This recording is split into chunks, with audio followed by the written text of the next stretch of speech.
क़ाइमुन की तालील। जी, क़ाइमुन की तालील।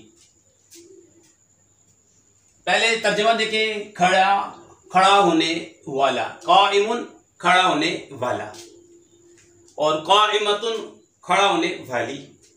अच्छा, क़ाइमुन सीगा वाहिद मुज़क्कर इसमें फ़ाइल अजवफ़े वावी सुलासी मुजर्रद असबाब नून यानी नसरा यंसुरु।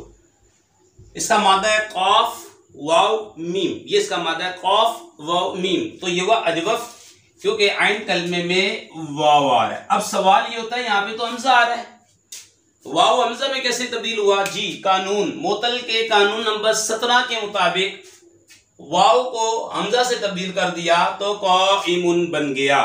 ठीक है, मोतल के कानून नंबर 17 के मुताबिक वाव को हमजा से तब्दील कर दिया, वाव को हमजा से तब्दील कर दिया तो क़ाइमुन बन गया।